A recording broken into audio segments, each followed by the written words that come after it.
स्वागत आहे तुमचं मराठी यूट्यूब चॅनलमध्ये। स्वामींच्या कृपेने तुमचा दिवस आनंदात जावो ही स्वामींच्या चरणी प्रार्थना करते आणि याच्या नवीन व्हिडिओला सुरुवात करूया।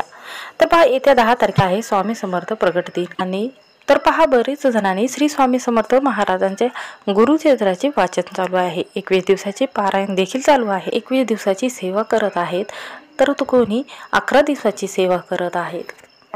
तर पहा, आपल्याला माहीतच आहे की गुरुचरित्र पारायण हे अतिशय पवित्र ग्रंथ आहे। तर पहा, जर ग्रंथ आपण वाचन केले किंवा पठण केले तर आपल्या मनातील सर्व इच्छा पूर्ण होतात। तर पहा, श्री स्वामी समर्थ महाराजांचा 10 तारखेला प्रगट दिन आहे। पूर्ण गुरुचरित्र पारायणाचं पठण करायचं आहे। गुरुचरित्राचे पारायण आपल्याला 1 दिवसाचे पूर्ण करायचे आहेत। तर पहा, ज्यांना कोणतीही पूजा किंवा नामस्मरण किंवा गुरुचरित्राचे पठण करणे झाले नाही त्यांनी ही सेवा 1 दिवसीय सेवा करावी। तर पहा, हे गुरुचरित्र पठण कसे करायचे आहे, कोणते नियम पाळायचे आहे, कोणत्या वेळेत आपल्याला करायचे आहे ते आपण बघूयात। तर चॅनलला सबस्क्राईब करायला विसरू नका आणि त्याचबरोबर कमेंटमध्ये श्री स्वामी समर्थ लिहायला विसरू नका।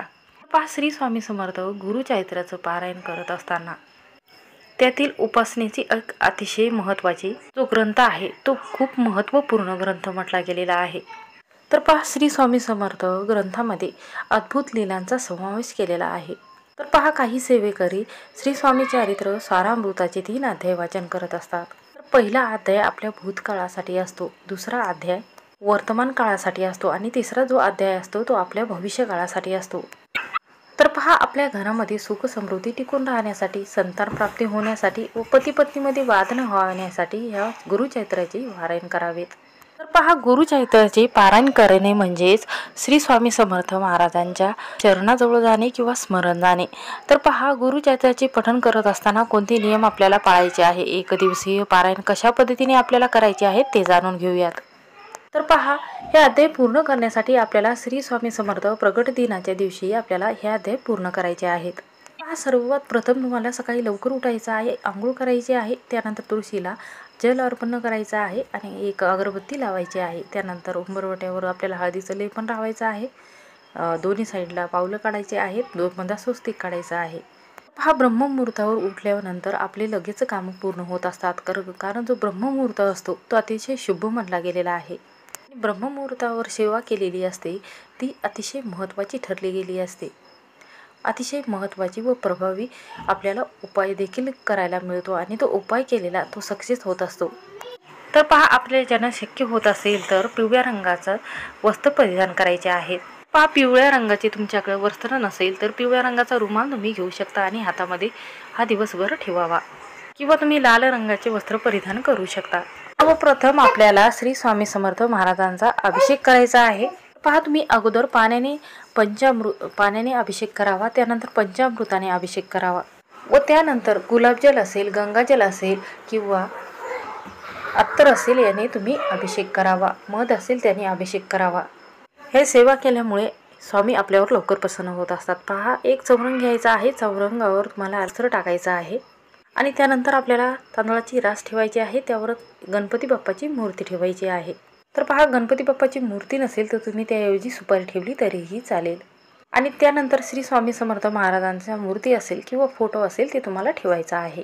श्री स्वामी समर्थ महाराजांना अष्टगंधक लावायचा आहे, तुम्हाला चंदन लावायचं आहे, स्वामींना नवीन वस्त्र परिधान करायचे आहेत। पहा, आपल्याला जशी दिवाळी अतिशय प्रिय असते तशी स्वामींना प्रगट दिन अतिशय प्रिय असतो आणि त्यानंतर आपल्याला पिवळ्या रंगाची स्वामींना फुले अर्पण करायची आहेत। तुमच्याकडे जर चाफ्याचं फूल असेल तर ते आवर्जून अर्पण करावे स्वामींना।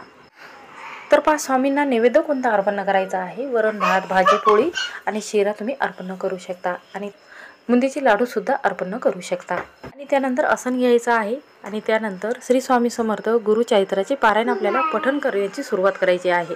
आणि पहा, तुम्ही एखाद्या केंद्रामध्ये जायचं आहे, ज्या दिवशी तुम्हाला संकल्प घ्यायचा आहे, त्या दिवशी वाचन करायचे आहे, त्या दिवशी तुम्हाला मंदिरात जायचे आहे। मंदिरात तुम्हाला श्री स्वामी समर्थ महाराजांना तुमच्या मनातील इच्छा बोलायची आहे, खडीसाखर आणि एक नारळ तुम्हाला ठेवून यायचा आहे। स्वामींना तुम्हाला सांगायचं आहे की मी 1 दिवसीय पारायण करत आहे आणि जी मनातील माझ्या इच्छा आहे ती लवकर पूर्ण होऊ द्या व जी माझ्या मनातील इच्छा आहे ती लवकर पूर्ण होऊ द्या। त्यानंतर आपल्याला एक तामण घ्यायचं आहे, हातावर आपल्याला 3 वेळा पाणी घ्यायचं आहे, ते पाणी घेतल्यानंतर अखंड तांदूळ आपल्याला घ्यायचे आहेत 11. त्यानंतर हळदी कुंकू टाकायचे आहे. त्यानंतर एक फूलसुद्धा आपल्याला घ्यायचं आहे. पहा, आपली जी काही इच्छा आहे ती आपल्याला बोलायची आहे. स्वामी समर्थ महाराजांना तुमची मनातील इच्छा सांगायची आहे, तुमचे नाव घ्यायचे आहे, तुमचं गोत्र जे असेल दैवत ते बोलायचं आहे. आणि त्यानंतर तुम्हाला ही सेवा कशासाठी तुम्ही करत आहात ते तुम्हाला बोलायचं आहे. आणि तांब्यामध्ये तुम्हाला पाणी ओतायचं आहे. तुम्हाला जे तुम्ही सेवा करत आहात किंवा एकदिवसीय पारायण करत आहात ते स्वामींना तुम्हाला सांगायचं आहे. तर पहा, हे पाणी तुम्ही चुकूनही तुळशीला अर्पण करू नका. बाकी कोणत्याही झाडाला तुम्ही अर्पण केलं तरीही चालेल. आणि यानंतर आपल्याला श्री स्वामी समर्थ महाराजांचा जे गुरुचरित्र पठण आपल्याला करायला घ्यायचं आहे. आणि सर्वप्रथम 11 माळीचा जप आपल्याला करायचा आहे. तारक मंत्र 11 वेळा आपल्याला म्हणायचा आहे. तर पहा, ही सेवा करत असताना आपल्याला अजिबात वेळ लागणार नाही. जेव्हा आपण सेवा करतो त्यावेळेस आपल्याला कळणार सुद्धा नाही की वेळ कधी गेला. आणि त्यानंतर गुरुचरित्राचे पारायण पूर्ण करायचे आहे. तर पहा, तुम्ही सकाळची जर वेळ घेतली तर तुमचे पारायण लवकर होईल. जितक्या लवकर 4 वाजता किंवा 5 वाजता सकाळी जर उठले तर पहा, हे पारायण सकाळी जर तुम्ही केले तर लवकर इच्छा पूर्ण होते आणि लवकरात लवकर वाचन पूर्ण होते. म्हणून शक्यतो सकाळीच बसावे. नक्की 4 ते 5 या दरम्यान तुम्ही नक्की बसावे. कारण जी सकाळची वेळ असते 4 ते 5-6 वाजेपर्यंतची, त्यावेळेस सकाळचं वातावरण अतिशय शुद्ध आणि पवित्र असते. कारण त्यावेळेस कुठेलाही आवाज तुमच्या कानावर पडणार नाही. तुम्हाला मनातील जेव्हा तुम्ही तारक मंत्र बोलत असाल तेव्हा तुमचं पूर्ण मन एकाग्र होईल. म्हणून हा मंत्र म्हणत असताना किंवा पोथीचे वाचन करत असताना सकाळचीच वेळ योग्य आहे. म्हणून ही संतान प्राप्ती असेल किंवा घरामध्ये सुखसमृद्धी येण्यासाठी ह्या पारायणाचे नक्की तुम्ही एकदिवसीय पारायण अशा पद्धतीने प्रगट दिनाच्या दिवशी नक्की करा. दिवसभरात तुम्ही जेवढे कामे करत असाल तेवढे नक्की करावेत.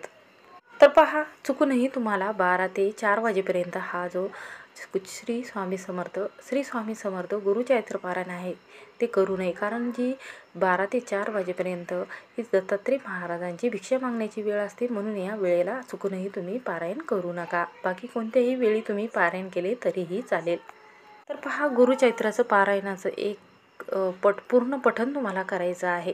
म्हणजे 1 ते 21 पर्यंत तुम्हाला पूर्ण पुस्तक वाचायचं आहे. पहा, एक मांडी पारायण म्हणजे काय, तर स्वामी जशा पद्धतीने बसत असतात त्या पद्धतीने बसून तुमच्याने शक्य होत असेल तशा पद्धतीने बसून जर पारायण तुम्ही एका जागेवर केले तरीही चालेल किंवा तुम्ही उठता बसता जरी केले तरीही चालेल. म्हणजे तुम्ही अर्धा तास वाचल्यानंतर 5 मिनिटं बसू शकता आणि नंतर परत तुम्ही वाचन चालू करू शकता. अशा पद्धतीने नक्की वाचन करा. तुमच्या मनातील सर्व इच्छा पूर्ण होतील. श्री स्वामी समर्थ. व्हिडिओ आवडला असेल तर स्किप न करता शेवटपर्यंत नक्की पहा.